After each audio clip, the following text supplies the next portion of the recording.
Well, hello everyone. This is Lee McCain. And I am Beth McCain. And we're here on the Beth and Lee McCain radio show on YouTube, soon to be everywhere, clogging an airwave near you. Clogging? Clogging the airwaves with Beth and Lee. You're going to start clogging? Clogging. Yep. I can't wait to see you in those little shoes. Not that kind of clogging. Okay. So anyway, that'll be next year, of course. But right now we're here on YouTube, as we are every week, talking about the law of attraction and having a wonderful time doing it, even when it's a controversial week. Yes, we had a controversial week last week. Our question had to do with religion. And actually, we didn't directly make it toward religion, but boy, did it light up our board. We had so many emails last week, really good ones, supportive ones. Very good. And we had a few snarkies, but just because some people believe that the religion does not go with the law of attraction, well law of attraction is no matter what, it's going, That's the truth, yeah. But anyway, you can do the law of attraction in any kind of religion. You sure can, and that's what we told Annabelle last week, but evidently her friend that she was having a little bit of a issue with that didn't quite buy that. So yeah, but that's okay. Hey, let everybody create their own world. Yep. But for those of you who missed it, the question was in last week's show, which was show number 24.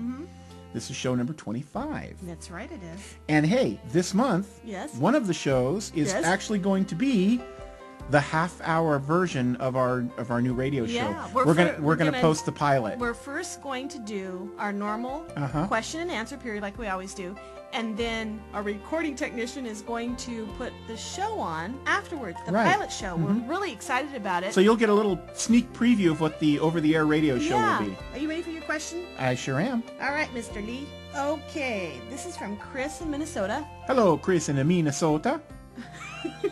That's what they say up there, Minnesota. Let me get a drink of my coffee.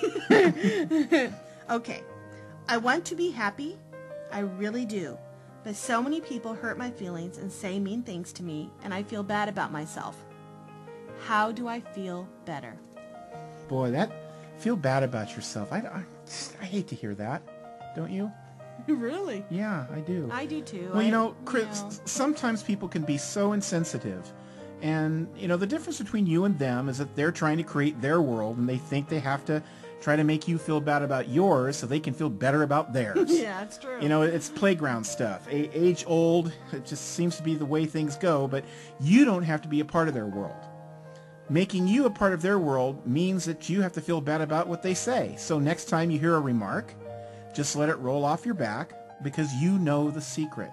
You know that the less attention that you put to their mean energy, the less they'll be a part of your life, and they're just going to fade out of it altogether or get nicer. Those are the two choices. So, think on this. Your happiness does not depend on what other people do or say. Simply, your happiness depends on you and your opinion about yourself. Unless you let it affect you. Yeah. If you let it affect you, then that's what the law of attraction is going to bring to you. And it's so easy, we know, for us to sit here and say this to you. It sounds like a platitude, but it's really not. It is part and parcel law of attraction. Every question that we have been given, we have personally experienced, or someone close to us has. And so, again, like you said, we're not just kind of casting it aside and saying, oh, well, just don't care about other people, what they think.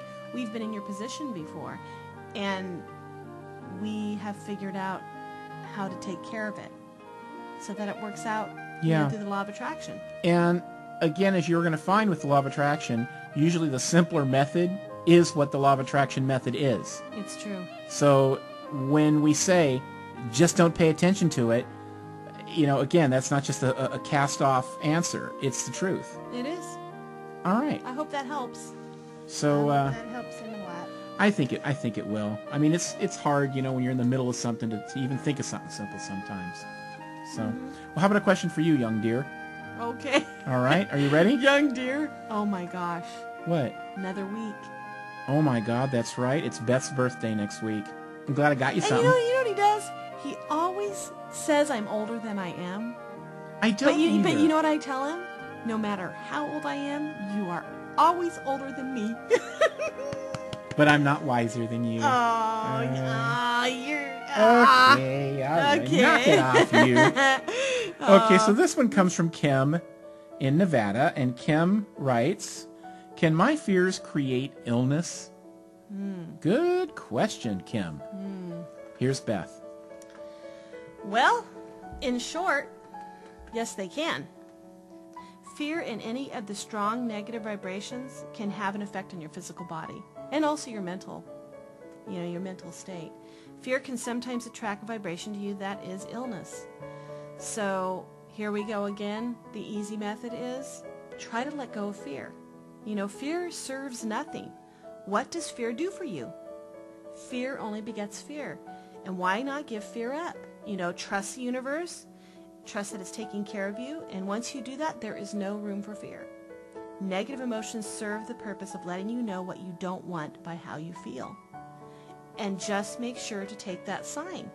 When you're starting to have that negative emotion, do your best to try to flip it into a better space so that obviously you can attract what you want to attract, right. Not what you don't want to attract. Yeah. And by feeling that feeling, that's a don't want feeling. Fear, it's telling you that. Fear does nothing, just gets in the way. Fear can be very paralyzing. It is the paralyzer. And we've said it before. When it comes to fear, that is a survival self speaking, unless it's actual danger, physical danger to your being. But the best thing to do is do the opposite of what you're thinking in that fear space. A lot of good things come out of knowing what it is that you don't want. And if fear is one of them, then you go with the opposite. Do your best to get into what you do want and focus on what you do want. And just stomp the fear. All right, you think that's okay? Stomp the fear? Stomp that fear. Okay. Well, Kim, I hope that helps a little bit. And, you definitely want to get away from fear as much as you can because, yeah, it can create illness, but it can create a lot of things in your body that you just don't want. Yeah, it's a stopper. Yeah, in many ways. So it's not gonna help you at all. Fear just is not a helper. Especially, like you said, when it comes to illness. Yeah. And that was Kim's question. Well, folks, thank you so much for tuning in again, yes, like you do every week. Thank you very much. It's just wonderful to be here and bring the law of attraction to you and talk about it. It sure in is. this little forum we have here. Uh-huh. So until next week. All righty. All right. Bye. Bye.